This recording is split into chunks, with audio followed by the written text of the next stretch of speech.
The eyes of the world were fixed on St. Peter's Square. Bells rang. Cameras rolled. The Vatican was alive with history. A new pope had just been named. News anchors raced to fill the air with his name, his background, his mission. But in all that noise, something quiet happened. Mohammed Salah, one of the most recognizable athletes on the planet, quietly slipped through a side entrance of the Vatican. No bodyguards, no announcement, no press waiting at the gates. He didn't tweet. He didn't post. Even his closest teammates had no idea he'd flown to Rome that morning. And what happened next? It wasn't filmed. It wasn't photographed. It was something much smaller and somehow much bigger. The new pope handed Salah a gift, a small box, wrapped, untouched, and no one, not the media, not the fans, not even Salah's inner circle, was allowed to see what was inside. Outside, the world was loud. Bells rang across St. Peter's Square. Flags waved like they were part of a festival. News anchors filled every screen, talking over each other,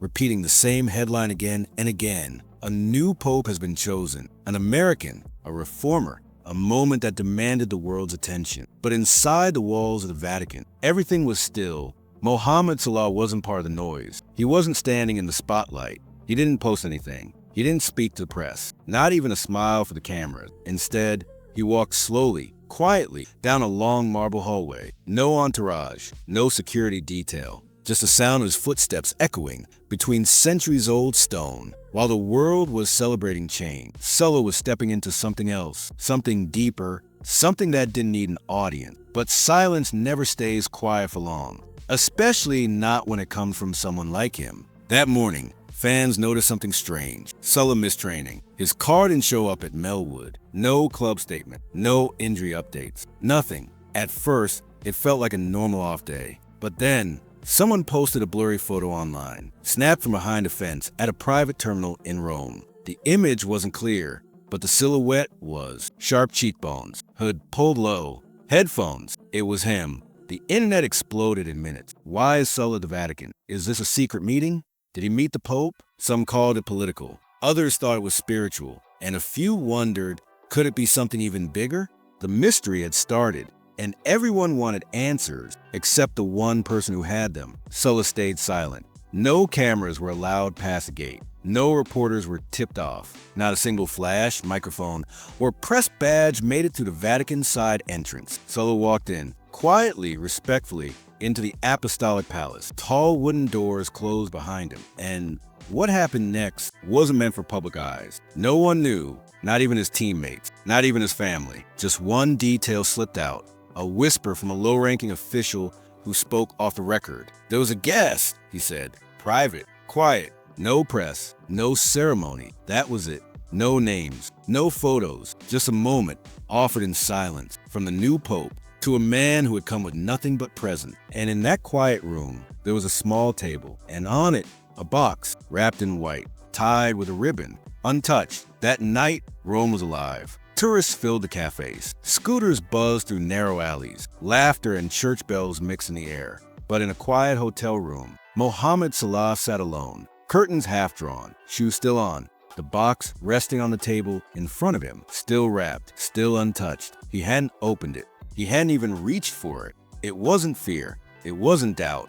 It was something else, something harder to explain. Because some things aren't meant to be rushed. Some things ask for silence, not answers, stillness, not decisions. He looked at it, not as a gift, but as a question, one that didn't come with instruction. And for now, he was okay with not knowing. A quiet knock at the door, room service. Salah hadn't ordered anything, but a young hotel worker stood there, holding a small tray with tea. His hands were slightly shaking. He wasn't nervous because of the job. He was nervous because of who was standing in front of him. He placed the tray down carefully, then paused. "I'm sorry," he said, voice barely above a whisper. "My father used to say you played for something bigger than football." He wasn't trying to impress. He wasn't asking for a selfie. He just needed to say it. Salah didn't speak. He didn't explain what had happened earlier. He didn't mention the Vatican or the box sitting quietly behind him. He just looked at the boy and nodded, because sometimes the most powerful moments don't need words. They just need to be shared in silence. The city outside kept moving,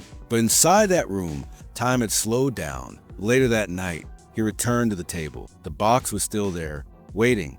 He reached for the ribbon, not with urgency, but with care, like someone handling something sacred. Gently, slowly, he unwrapped it. The cloth was folded and set aside, the ribbon placed beside it, and for the first time, the box sat bare, still closed, still silent, still mysterious. And then he opened it. No music played, no camera flashes, no Instagram post followed. There were no gasps, no applause, no one to witness it but him.